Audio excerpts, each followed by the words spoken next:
Permítame agradecer a toda la audiencia que está participando en este ESIPEN. De igual manera, a usted, señorita Mariluz, porque en la presentación ha hecho mención a colegas trabajadores que han sido realmente personal muy activo para desarrollar el trabajo, que es justamente lo que trato de mostrar, ese con penetración y compromiso justamente del personal en haber participado en esta actividad. Después, quisiera también mencionar que en las presentaciones se han indicado en varias oportunidades la necesidad de trabajar no solamente de manera más armónica a nivel de organizaciones, con las universidades, con otras entidades, porque eso definitivamente es una necesidad para el país. Justamente nosotros en este trabajo que voy a presentar, lo hemos vivenciado y hemos tenido esa experiencia ya de tiempo. Hemos logrado hacer un trabajo conjunto, no solamente en el frente interno a nivel institucional, sino también con otras instituciones. Yo desde luego voy a hacer la presentación, pero no puedo dejar de mencionar a organizaciones tan importantes que participaron en esta actividad como la Policía Nacional del Perú, a través de la Unidad de Explosivos, de la Dirección contra el Terrorismo, Seguridad del Estado, entre otras direcciones técnicas de la Policía Nacional del Perú, el Ministerio de Salud, en forma permanente a través de su dirección de riesgos, de gestión de riesgos y atención ante emergencias, el Ministerio Público, que como sabemos es una entidad que vela porque todas las organizaciones cumplan con sus objetivos, pero nos abrió muchas puertas y lo que sí evidenciamos justamente es el desconocimiento que se tenía para este tipo de evento a nivel no solamente de los organizadores principales, sino también de los mismos sectores del Estado, y debido a que en muchos casos estaban desarticulados, y creo que lo hemos vivenciado también con lo de la pandemia. Bueno, hay mucho por hablar allí, pero creo que hemos sacado lecciones aprendidas que después lo voy a mencionar justamente en la presentación de este trabajo. Permítanme, y pido ahí el permiso de todos, pero dedicar esta presentación al señor Luis Guatalle Infantes, que un excelente trabajador del Instituto Peruano de Energía Nuclear, que tuve la suerte de trabajar con él en muchas oportunidades, particularmente lo consideré siempre un ejemplo de trabajador a seguir y también por la práctica de valores. Esta pandemia que nos aqueja se lo llevó, pero quiero a través de esta presentación dedicárselo como un reconocimiento a ese trabajo intenso que desarrolló en beneficio de nuestra institución.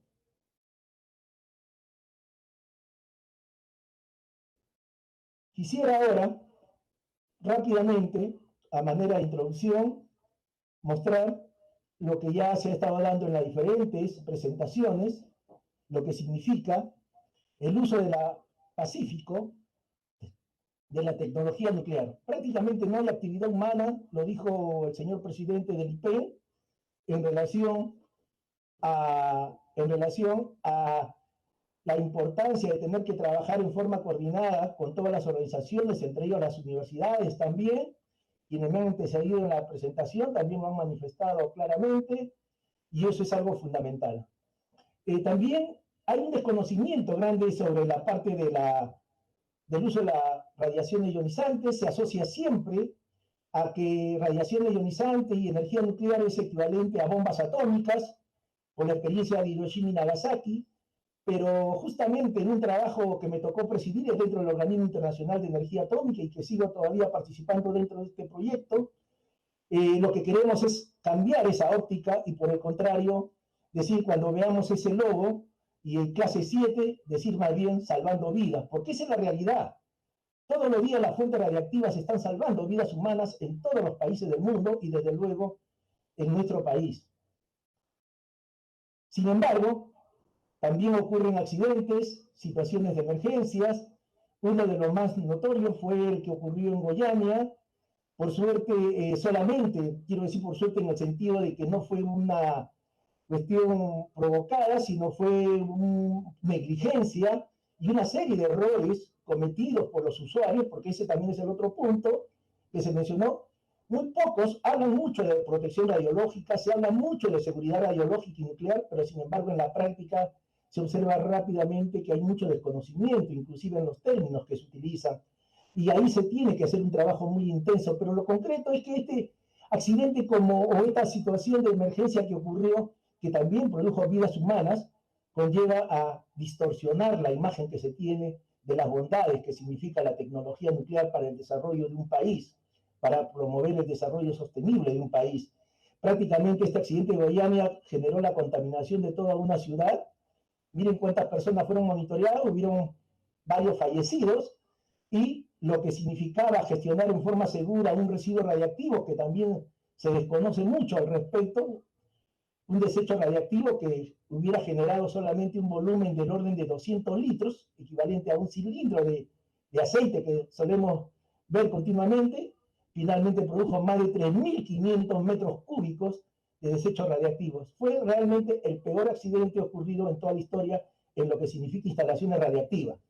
No hablar de otro aspecto es las instalaciones nucleares, ya sabemos lo de Chernóbil y lo de Fukushima, y todo eso genera una situación muy negativa como percepción, pero también, a la par hay que decirlo, si es que no acometemos y simplemente nos quedamos en el diagnóstico, también somos parte del problema. Tenemos que buscar y promover, encontrar soluciones, y una de las formas de encontrar estas soluciones es integrando esfuerzos, buscar sinergias, trabajando en conjunto a nivel institucional, a nivel de los equipos técnicos. Eso resulta ser fundamental. Las fuentes radioactivas ya se han manifestado también en anteriores presentaciones. Hay múltiples fuentes radiactivas que se pueden aplicar, pero muchos desconocen sus características, y aquí podemos ver, miren, comparando con una punta de un lápiz, el tamaño de las fuentecitas selladas que muchas veces se utilizan en determinados dispositivos. Fuentes muy comunes como el iridio 192, muy utilizado en radiografía industrial, pero que ha producido los peores accidentes dentro de nuestro país. El cobalto 60, de igual manera, el cesio 137, que justamente en la presentación anterior se hablaba de cómo se utiliza para fines de calibración, pero también podría ser utilizado en forma negativa si es que se pierde el control de lo mismo. Entonces, hay que mantener el control permanente de todas las fuentes radiactivas. Este es el primer mensaje fundamental que tenemos que tener en cuenta todos quienes trabajamos con radiaciones ionizantes. Y lo que pasa es que en estos momentos, todos nosotros en estos momentos, estemos donde estemos, estamos recibiendo una lluvia de radiaciones, tanto, sobre todo ionizantes, a la que me estoy refiriendo, pero nuestros órganos sensoriales no son capaces de poderla identificar, ni verla, ni escucharlo, ni olerla, ni tampoco ver en qué direcciones, porque nos llega a nosotros en estos momentos de todas las direcciones. La única forma es tener detectores de radiación, que justamente lo mencionaban, la importancia de tener no solamente detectores, sino que estén calibrados, porque un detector que no está calibrado tampoco no sirve para nada. Y eso es el otro mensaje importante de por qué trabajar con calidad. Yo estoy acuñando dentro de la maestría que enseño en física médica, digo, no hay calidad sin seguridad, y tampoco hay seguridad sin un trabajo con calidad. Bueno, el motivo realmente de esta exposición, hecha esta introducción, que es importante para que se entienda la envergadura de lo que significa este trabajo, es los Juegos Panamericanos, que está considerado como un gran evento público, por lo que significa de mucho interés no solamente nacional, sino internacional, y por supuesto porque el país que decide realizar estos Juegos los considera como de interés nacional, como una de las actividades que prioriza dentro de sus acciones. Recordar, no solamente por cuestiones de tiempo, voy a sintetizar y simplificar una serie de vistas, pero hay acciones terroristas que se han dado como antecedentes en una serie de eventos, como el caso de la Olimpiada de Múnich, y después hemos tenido otros tipos de eventos que han generado acciones maliciosas de gente que justamente tratan de llamar la atención a través de, ya sea de protesta o de acciones terroristas propiamente al respecto. Por eso es que trabajan muy estrechamente las organizaciones, no solamente dentro de un país, sino a nivel internacional. Muchos países dicen, no es cuestión de que si ocurrirá o no, sino de cuándo ocurrirá, porque dicen, no, esto no va a pasar en mi país. Y ese es uno de los grandes problemas que analiza las organizaciones internacionales, porque han ocurrido accidentes cuando se ha debilitado estos mecanismos de defensa. Estados Unidos mismo tuvo que reconocer ellos mismos de las debilidades que mostraron cuando se atacaron las Torres Gemelas. Fue un desastre desde el punto de vista de lo que significó la seguridad física. Y claro, porque nosotros hablamos de seguridad radiológica, pero también tenemos que hablar de seguridad física como un sistema integrado de seguridad, porque la seguridad tiene que verse en forma integral. No podemos verla en forma separada. Y entonces, el mayor problema es que estos materiales radiactivos o nucleares puedan ser adosados como materiales explosivos y generar lo que se llama una bomba sucia que generaría un impacto muy grande como el que mostraba, el que ocurrió en Goiânia y que sería lamentable bajo muchos aspectos. ¿Por qué un gran evento público es un potencial blanco para estas acciones maliciosas que quieran acometer? No necesariamente gente de un país que lo organiza, sino también porque esto de las acciones dolosas, maliciosas, viajan, la gente se moviliza, estos terroristas se movilizan de un país a otro país y si no hay mecanismo de interacción a nivel de las organizaciones, les resulta mucho más fácil. Es decir, ellos buscan en donde hay más debilidades para poder acometer estas acciones. Decía, ¿por qué un gran evento público es un potencial blanco? Porque tiene una cobertura internacional, vienen, no cientos, vienen miles de periodistas de todos los medios de comunicación y ahora con los medios de comunicación ha ocurrido un hecho, inmediatamente, en menos de un minuto ya se sabe a nivel mundial de toda la resonancia y eso es lo que quieren el impacto de estos grupos de gente que tiene esa mentalidad de hacer acciones dolosas. Participan desde luego en estos eventos, en estos grandes eventos públicos, gran cantidad de personas. Y desde luego, de ocurrir un evento de esta naturaleza, habrían serias consecuencias negativas desde el punto de vista sanitario, ambiental, económico, psicológico, por señalar solamente algunas. Hay personal, por ejemplo, de Goiânia que todavía siguen con tratamiento psicológico hasta ahora. Eso es para solamente, pese a que ocurrió hace más de 30 años, para que tengan ustedes una idea de la magnitud de lo que esto significa. La ubicación y periodo del evento generalmente se sabe con anticipación, cuándo va a ser el siguiente evento de las próximas Olimpiadas o la visita de grandes dignatarios, y entonces esto le permite a esta gente que quiera cometer acciones negativas tener el tiempo como para planear y ver todas estas acciones que deben acometer. Esta es una preocupación grande del Organismo Internacional de Energía Atómica y justamente en la reunión de todas las autoridades máximas de los Estados miembros que conforman la organización, que en la Junta de Gobernadores analizaron, desde luego, entre otros, este tema. Y desde luego, el Organismo Internacional de Energía Atómica es una organización que desarrolla un trabajo muy, muy positivo y tiene claro el norte a seguir, donde lo resume en pocas palabras. Si usted no tiene un sistema de seguridad adecuado, de seguridad radiológica y de seguridad física nuclear, simple y llanamente no debe utilizar radiaciones ionizantes, porque la tecnología nuclear preconiza por encima de todo la seguridad, por encima de todo, y lo dice bien claro en sus principios fundamentales de seguridad. En la tecnología nuclear primero es el ser humano, las personas, que no se vaya a afectar a las personas y su medio ambiente. Eso como aspectos medulares fundamentales. Y aquí vemos, esto está en la primera vista que estamos viendo, acá a la izquierda, la primera publicación. La segunda publicación que me gustaría que pudieran ser de conocimiento de todas las personas que trabajan con radiaciones ionizantes. Sin embargo, veo que muy pocos han leído esta publicación, que ya tiene data de varios años, porque se va actualizando, que es la GCR Part 3. Nosotros ya varios años desde que salió lo estamos desarrollando en la maestría de física médica en la UNI. Y luego el tema que propiamente nos convoca, que es esta publicación de sistemas y medidas de seguridad física nuclear para grandes eventos públicos, que justamente todo está concatenado, todo está relacionado con este primer libro que viene a ser la base fundamental para el todo trabajo que se desarrolle tanto en instalaciones radiactivas como nucleares. Esto es los pilares fundamentales y como lo dice su nombre, principios fundamentales de seguridad. ¿Qué debe hacerse entonces ante esta situación frente a un gran evento público cuando ya el país anfitrión decidió ser sede? Curiosamente, desconocen muchos temas y obviamente tienen una connotación inicial política, pero luego viene el trabajo para la parte técnica, las organizaciones que tienen que ver con la seguridad.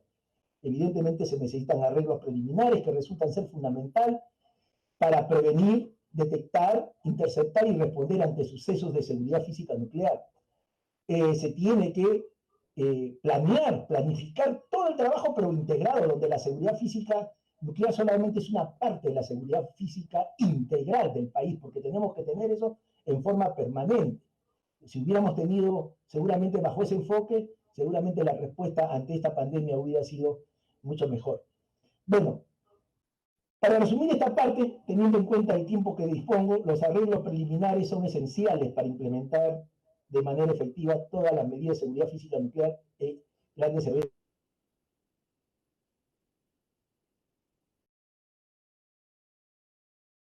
Se menciona todavía la planificación. Nada se puede hacer absolutamente si es que uno no planifica el trabajo, si no sabe cuál es la ruta que va a seguir, el norte a seguir. Eso es lo primero que tenemos que conocer y los problemas, por supuesto, a los que tenemos que enfrentar.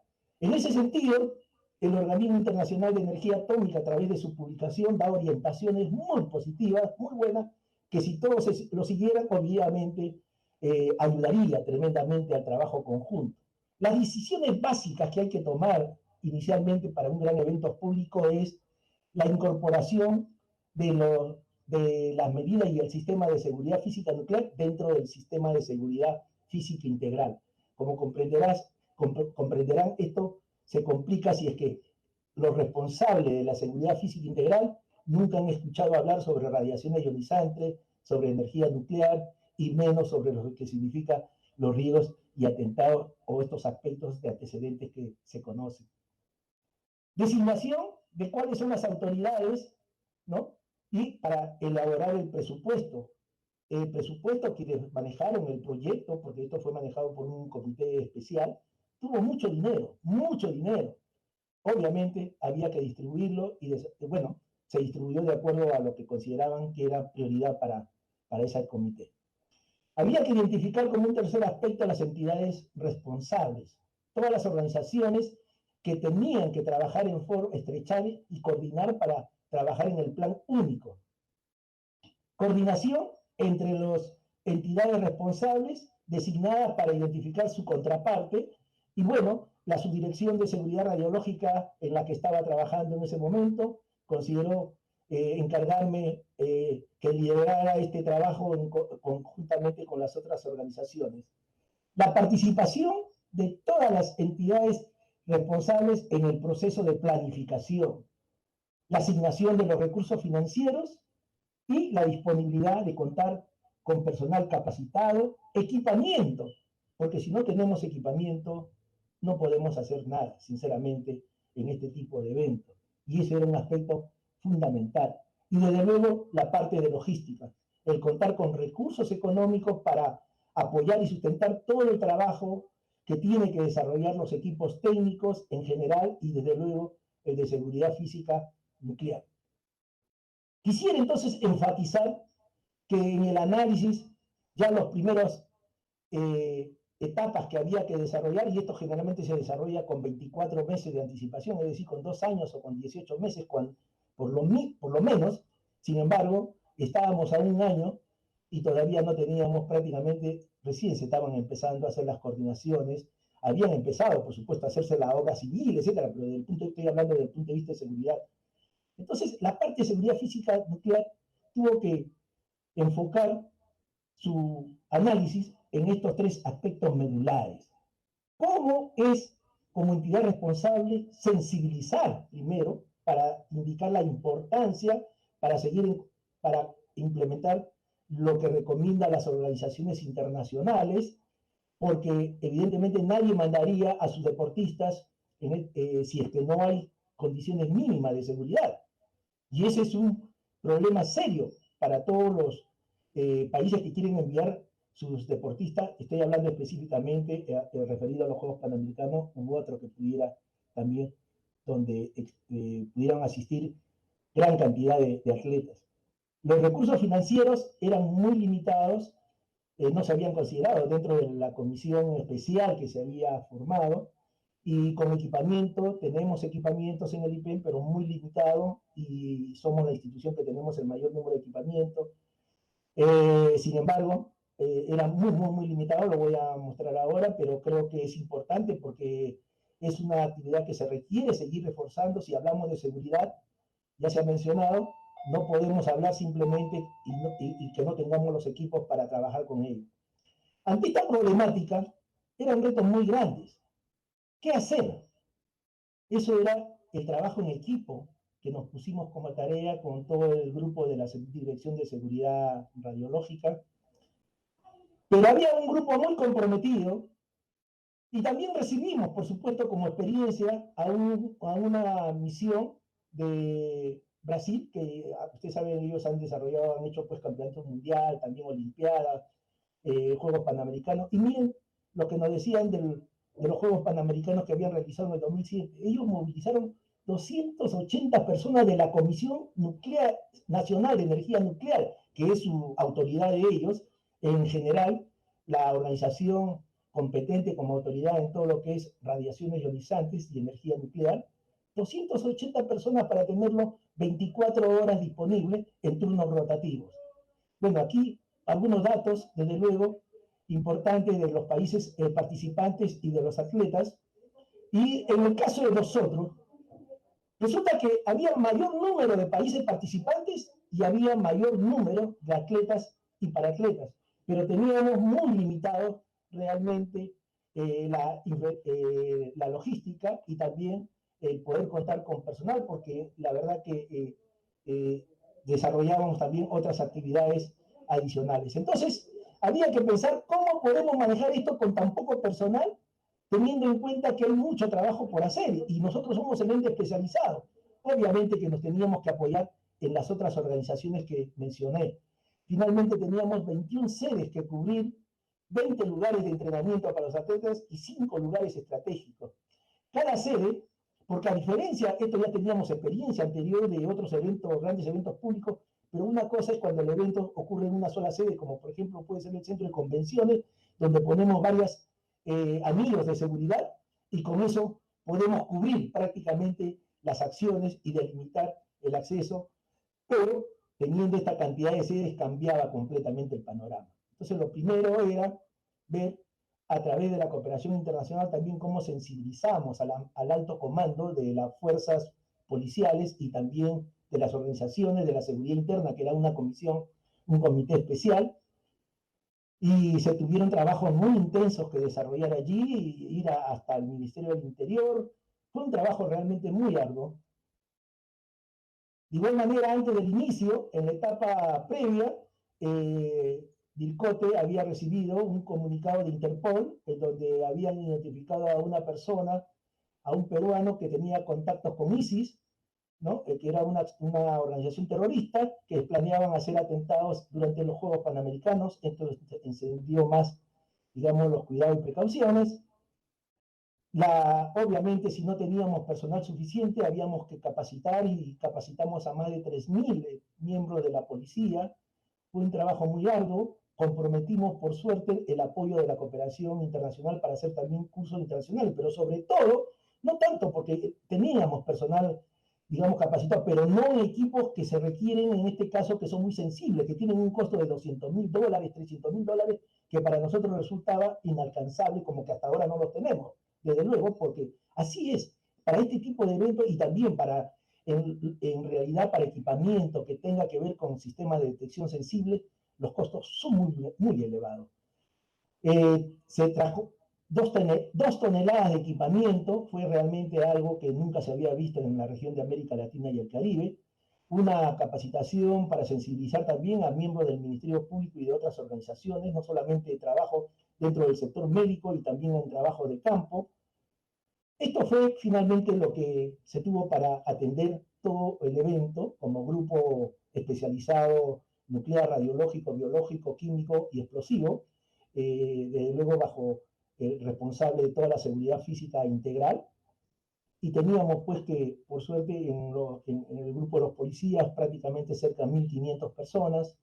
Del Ministerio de Salud movilizó a 335 personas, del Cuerpo de Bomberos, de la FAP, 50 miembros, del Ministerio Público, 120 fiscales, del IPEN, 20 personas especialistas, y el apoyo de la National Nuclear Security Administration, del Departamento de Energía de los Estados Unidos, 9 personas que vinieron a apoyar, no a dirigir, eso que quede bien claro, a apoyar las actividades y trayendo, por supuesto, todo el equipamiento y, por supuesto, también seguramente interesados en velar por la seguridad de sus compatriotas que iban a participar en los Panamericanos, que dicho sea de paso, ese fue el punto medular y importante a tener en cuenta cuando se establecieron las coordinaciones para lograr el apoyo correspondiente.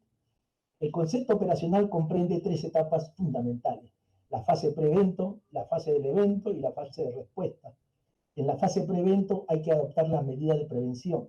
Y cada uno de los temas que aquí se menciona constituye de por sí una sola conferencia: el análisis de amenazas, el plan de respuesta, el mapeo sobre la línea de base radiológica, sobre qué base vamos a hacer las mediciones, identificación de los lugares de mayor nivel de radiación de fondo. En la fase del evento, la vigilancia en los puntos estratégicos que se habían previamente planeado, identificando cuáles eran en función del tipo de deporte, de mayor asistencia, donde se habían identificado los puntos de mayor vulnerabilidad. Todos esos aspectos fueron realizados dentro de la planificación.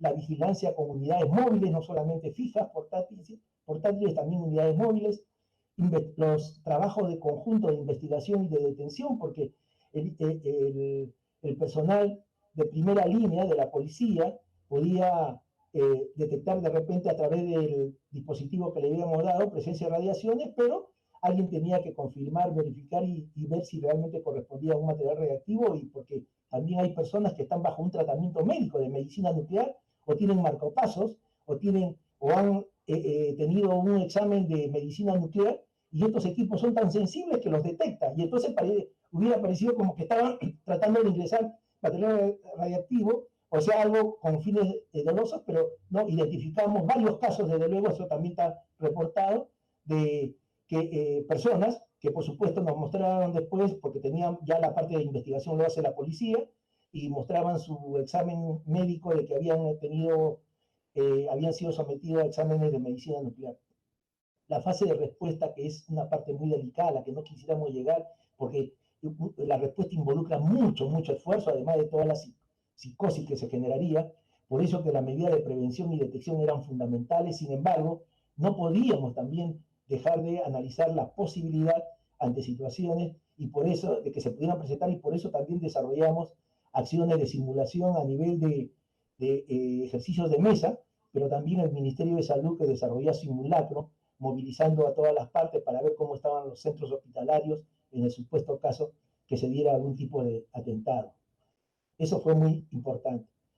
Aquí, para reseñar, y había dicho que no podemos trabajar obviamente en sistema de detección si no tenemos justamente los detectores. Miren, este era el equipamiento que tenía el IPEN, 50 detectores personales, un detector de identificador de radioisótopos, y un equipo tipo mochila, y con la cantidad de sedes que teníamos, definitivamente era imposible poder cubrirlo. Acudimos a 2 entidades, a 2 organizaciones fundamentales que nos dieron todo el apoyo: el Organismo Internacional de Energía Atómica y el Departamento de Energía de los Estados Unidos a través de la National Nuclear Security Administration. El organismo internacional nos facilitó 250 PRD, 15 identificadores de radioisótopos, 5 detectores tipo mochila, y el Departamento de Energía nos facilitó estos equipos SPAR, estos equipos de germanio hiperpuro, y también un kit de otro detector muy sensible que por la sensibilidad y su alto costo, imposible tenerlo, pero que nos facilitaron para fines de desarrollar todo el plan de trabajo, que por suerte lo tuvimos disponible y pudimos ejecutarlo. Al final tuvimos esta disponibilidad de equipamiento y por lo tanto aún así resultaba insuficiente para todas las sedes, pero tuvimos que optimizar. Y ahí viene justamente el concepto operacional, para optimizar ante la falta de los recursos suficientes, para ver la prioridad que se debe dar a los mismos. Estos son los equipos. El IPEN también contaba con una unidad móvil importante que que había sido una donación también del Departamento de Energía, y estos son los equipos con la que mencionaba anteriormente, estos detectores que tienen una sensibilidad hasta de 100 metros, dependiendo por supuesto de la barrera que pudieran encontrarse. Tienen un costo por encima de los 50, 60 mil dólares solamente. Estos son los Sparks, que cuestan del orden de 300 mil dólares. El equipo, este es el de germanio hiperpuro, que están por encima de los 200 mil dólares, un solo sistema nada más de detección. Entonces, fue sinceramente importantísimo la cooperación internacional. El trabajo, voy a mostrar rápidamente imágenes porque la verdad que el tema es muy extenso, pero aquí vemos todo, primero el barrido de todo el complejo que iba a alojar a todos los deportistas, ya saben ustedes cuántas ahora está siendo utilizado para la pandemia, pero son varios bloques y es un trabajo que se dividió a nivel de los estadios, en las partes más sensibles. Se hizo un trabajo realmente que demandó, como vuelvo a repetir, mucho esfuerzo, y esto es lo que permite los equipos Sparks, con su sensibilidad no solamente detectar radiación, sino identificarlos, inclusive a nivel de materiales no. Y como vemos aquí, justamente todo el recorrido que hizo, y durante su recorrido todo se va grabando, el software que tiene, y luego se puede visualizar para ver los puntos críticos o lo de mayor fondo y los niveles, digamos, donde resulta importante focalizar más la atención. Esto era regular, que se hacía en todas las sedes, era un trabajo que se empezaba muy temprano, había que, como por el número de personas limitado, teníamos que rotar, y teníamos, por supuesto, que acá consideraba también fines de semana, sábado, domingo, es decir, durante ese periodo nuestro personal prácticamente se olvidó absolutamente de todo lo que significaba fin de semana y día feriado. Esta es otra forma de dar el Spark, información para estrategias de poder colocar y cerrando ya bloques para efectos de identificar rápidamente en dónde tenemos que hacer la primera parada o la segunda parada, ya sea a unidades móviles o a los peatones o a autoridades velando por la ruta que tomarían, para efectos de viabilizar que toda esa zona estuviera libre de cualquier riesgo. No solamente nosotros veíamos la parte radiológica, pero también estaba UDEX, la unidad de explosivo, que cubría todo lo concerniente a materiales químicos, sobre todo, y explosivos, y DICOTE, que hacía trabajo de ingeniería antes de que llegaran todos. Ellos trabajaban las 24 horas, desde luego. Aquí observamos a la policía, justamente con la policía, todos estos jóvenes son de la policía deportiva, que también fueron involucrados por parte de la Policía Nacional, también los que están con buzo, los otros eran voluntarios propiamente, y trabajando en forma conjunta en toda la sede, en el Estadio Nacional, en los coliseos, tanto con el equipo móvil portátil como también, como vemos, en forma fija, y en todos ellos siempre el Ministerio Público para levantar desde que se iniciaba hasta que terminaba, para dar constancia de que se había cumplido con toda la tarea desde el inicio, con todo lo que había sido planeado. La parte de las unidades móviles que desplazaba a los deportistas, eso estaba a cargo ya de la policía, que tenían también de igual manera que ver toda la ruta, como ven, un trabajo realmente impresionante, pero que la policía canina, eso ya prácticamente lo asumió. Nosotros facilitamos el equipamiento, los detectores personales a la policía, y estábamos en permanente comunicación para efectos de, si es que se identificaba algo, pudiera poder propiamente, rápidamente actuarse. Esto es lo que les comentaba, lo de los ejercicios de mesa y también el simulacro que movilizó a toda la prensa, que fue muy importante, hecho por el Ministerio de Salud, donde también participó todo el grupo que participaba en forma conjunta. Lecciones aprendidas. Es necesario la existencia de un grupo especializado, NRBQE, como lo promueve a nivel internacional, y dentro de ello el mismo Organismo Internacional de Energía Atómica, dentro de un programa nacional de seguridad física. Es fundamental la cooperación técnica internacional, definitivamente. Yo creo que las imágenes hablan por sí solas. Necesidad de suscribir convenios y acuerdos, o sea, no solamente es el Organismo Internacional de Energía Atómica. Si no hubiéramos tenido el convenio que se firmó con el Departamento de Energía en el año 2004, y que luego fue nuevamente cubriéndose, o sea, ratificándose, eso ha sido muy positivo porque nos ha ayudado sobre todo en muchas instalaciones, no solamente para este evento, sino muchas instalaciones radiactivas y nucleares, y dentro de ello también, por supuesto, dentro de las instalaciones nucleares a cargo del IPEN. Algunas conclusiones. la seguridad física nuclear es responsabilidad del gobierno central. Entonces, así está indicado claramente, inclusive por los representantes de los Estados miembros del Organismo Internacional de Energía Atómica. Por lo tanto, sería normal que se tomen las previsiones desde el punto de vista de financiamiento para atender todos estos requerimientos que demanda, que es, como vemos, muy fuerte. No es posible implementar un programa de seguridad física nuclear sin equipamiento necesario y sin personal calificado. Esto que parecería algo de perogrullo redundante, pero es lo que prácticamente simplifica lo que significa el desarrollar todo un plan de trabajo planificado. Si usted no tiene detector, simple y llanamente no puede hacer absolutamente nada. Si no tiene sistemas de detección, y en este caso con gran sensibilidad como se requería. La estrategia que desarrolló la Subdirección de Seguridad Radiológica del Instituto Peruano de Energía Nuclear fue muy exitosa, ya que centró su atención en la cooperación internacional, era realmente nuestra opción, no teníamos otra, e impulsar un programa intensivo de capacitación y entrenamiento. Y digo que no teníamos otra porque el Comité Central, que se encargó de todos los Juegos Panamericanos, prácticamente no dio o no consideró dentro del programa propiamente de apoyo y soporte financiero la parte de seguridad física nuclear. Se desarrolló el trabajo integrando a este grupo NRBQE que es fundamental, desarrolló toda una actividad, logró integrar a varias organizaciones, todos ellos de acuerdo en la importancia del trabajo en equipo. Sin embargo, esto todavía tiene que escalar a nivel del Ejecutivo, porque tiene que tener un nivel jerárquico a nivel de las máximas autoridades, tal como le recomiendan las mismas organizaciones internacionales para tener la jerarquía y poder impulsar justamente y promover esa integración de las organizaciones, porque muchas veces cada jefatura trabaja por su lado, cada sector, y eso desafortunadamente no ayuda en el trabajo de lograr sinergias. El intenso trabajo desarrollado por el sistema de física nuclear fue posible por el gran compromiso técnico asumido por el personal de la Subdirección de Seguridad Radiológica del IPEN, no solamente porque se mentalizaron que era una actividad importante a nivel institucional, sino sobre todo para el país, y eso fue sumamente importante.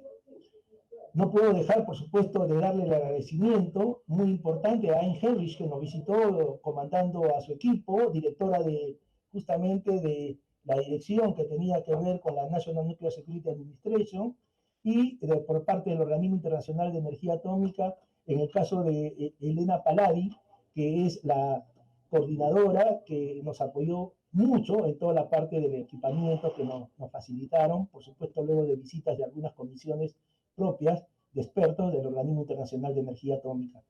Todo el trabajo que desarrollamos también ha permitido, por supuesto, que nos convoquen a hacer conocer nuestras experiencias, la importancia del trabajo desarrollado por todo a nivel de los diferentes sectores, porque eso es lo que promueve el Organismo Internacional de Energía Atómica, que se trabaje entre organizaciones. Los trabajos aislados no conllevan a nadie y saben muy bien que se ha dado mucho apoyo en muchos frentes, pero se requiere ese compromiso de trabajar en equipo.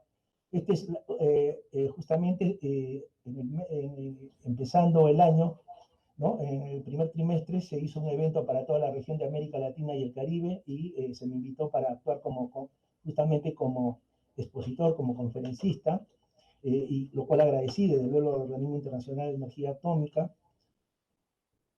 Eso sería básicamente, y quedo para las preguntas, solamente agradecer su atención por permitirme haberle comentado sobre esta exposición. Señorita Mariluz, quedo a disposición de la audiencia.